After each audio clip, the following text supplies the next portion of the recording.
अस्सलामुअलैकुम फ्रेंड्स, मैं हूं आपकी होस्ट, आपकी दोस्त सना और आप देख रहे हैं फ्रॉम सनाज किचन। आज जो मैं आपके लिए रेसिपी लाई हूं बड़ी ही मजेदार और बेहतरीन सी रेसिपी है जो बच्चों बड़ों की पसंदीदा है। बिल्कुल एक यूनिक तरीके से शीर खुरमा बनाने की रेसिपी बताऊंगी, तो वीडियो को तवज्जो से देखिएगा। और अगर चैनल पर नए हैं तो चैनल को सब्सक्राइब कर दें, बेल आइकन को ऑन कर दें ताकि हम रोज रोज मिलते रहें।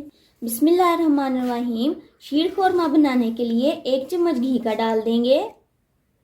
2 कप हमारे पास सेवइयां हैं। 1 से 1.5 मिनट तक इनको लो फ्लेम पे फ्राई कर लेंगे। अच्छे से हमने फ्राई कर लेनी है। अब हम इनको उतार लेंगे। 1 लीटर दूध का मैं शीर खुरमा बना रही हूँ। सबसे पहले इसको बॉईल कर लेते हैं। दूध बॉईल हो चुका है। अब इसको 5 से 6 मिनट के लिए लो फ्लेम पर पका लेंगे ताकि दूध थोड़ा थिक हो जाए। दूध थिक हो गया है।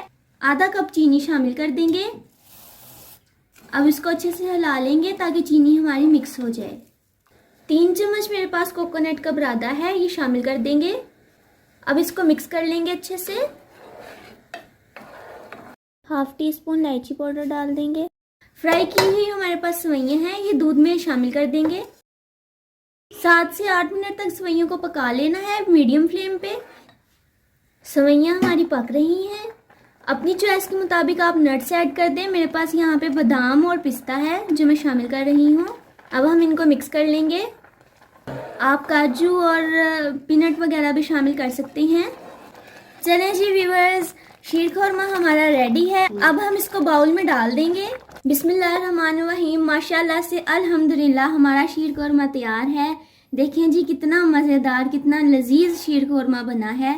इसको अब हम गार्निश कर लेंगे। बादाम और पिस्ते से मैं गार्निश कर रही हूँ। उम्मीद है आप सबको मेरी रेसिपी बहुत पसंद आई होगी। वीडियो को लाइक, कमेंट और शेयर जरूर कर दीजिएगा। अगर चैनल पर नए हैं तो चैनल को सब्सक्राइब कर दें, बेल आइकन को ऑन कर दें ताकि हम रोज मिलते रहें। सना को दीजिए इजाजत, अपना ख्याल रखिएगा। अल्लाह हाफिज।